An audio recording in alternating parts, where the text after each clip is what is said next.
rotation. Welcome back to the Convention Center in Tucson, Arizona, as the Battle of the Sexes Gymnastics Challenge continues. Here's a look at our scores at halftime. The women lead by 2.4. The men are going to have to come up with something big here in the second half, or it'll be time to season up some serious crow. They have been talking big coming into this weekend. We will change the order of competition in the second free rotation, so the men will be up first. And first up for the men on the high bar, Mihai Bagiu. You know, but for the men, this should be like a walk in the park because they only need to worry about 3 events instead of the 6 events that are typically part of men's gymnastics. Remember, Mihai is part of the tour, but has been retired from international competition since the '96 games. But still pulling out some stops of release skill there.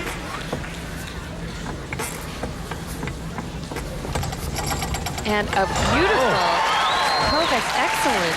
2 flips backward, releases the bar, and then catches it again. Triple back somersault. Nice routine, very impressive. The men were looking for big points from Cheney Humphrey, but he missed on his recatch after a release move. Now Mihai Bagiu comes through with a nice routine.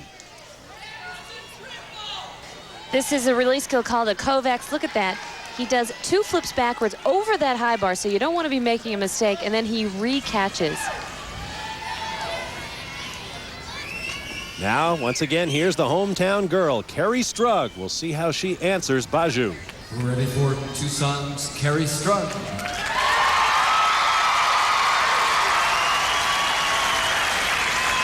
Everyone remembers Kerri from Atlanta, but she was also the youngest member on the '92 Olympic team in Barcelona.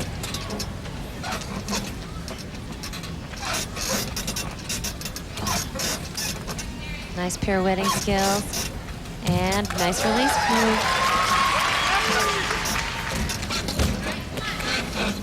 She hit her feet on the mat there. A little slow in tempo because of that. And finishes with a double tuck. Very nicely done. Lots of height and a perfect landing. People tend to forget that after the accident in the vault in the team competition in Atlanta, Kerri Strug had qualified for the women's all-around finals, but could not compete due to her injury. This was definitely a highlight of the routine. A double back somersault dismount. Way up there. Take a look at how high she gets. She's really able to see the floor simply and stand it up perfectly.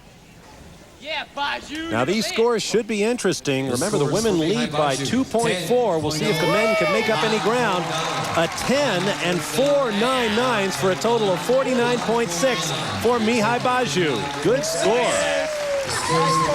Now the scores for Kerri Strug. 49.2 with 9/8 and 9/9s. So the men take 4/10 off the ladies' lead. Things are getting interesting. There is Chris Waller, who had a great floor exercise earlier. He'll meet Amy Chow in our next pair. From the Convention Center in Tucson, Arizona, the Battle of the Sexes Gymnastics Challenge continues. I'm Bob Barsha along with Maura Driscoll. Now up for the U.S. Olympic men, Chris Waller on the rings.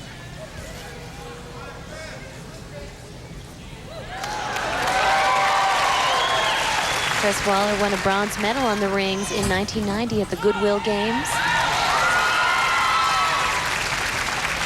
And a very nice iron cross.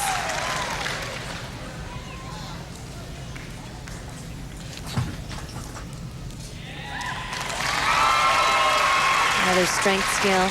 Something to look for here is good body swing, but no motion of the rings. The rings should remain completely still. No swinging back and forth. And another strength skill, inverted cross. Has a little arch in his back, but really not a big deal.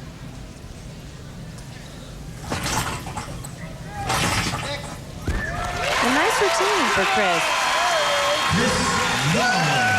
A 7-time member of the U.S. national team, Chris Waller.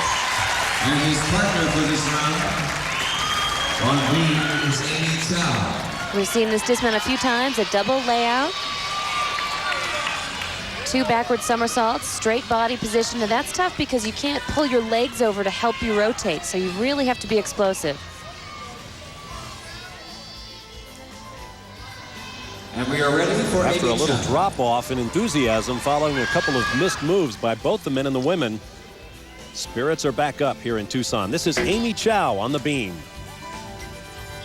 Amy is actually the first Asian American gymnast to make a U.S. Olympic gymnastics team. Not only did she make the team, they won the team gold medal, and she also brought home an individual silver medal on the uneven bars. She will perform on that apparatus a little bit later on. The women may have something in store for the men. They have all of their heavy hitters in their best event coming up at the end. Again, I can't say enough about Amy's pure talent and skill level. She has such a vast array of difficulty. She really has not missed a beat at all since the Olympics. She's throwing all of her tricks. She didn't compete on the balance beam at the Olympic Games for the U.S. team. Not because she didn't have the difficulty. She had struggled with inconsistency, but she's doing phenomenally well tonight.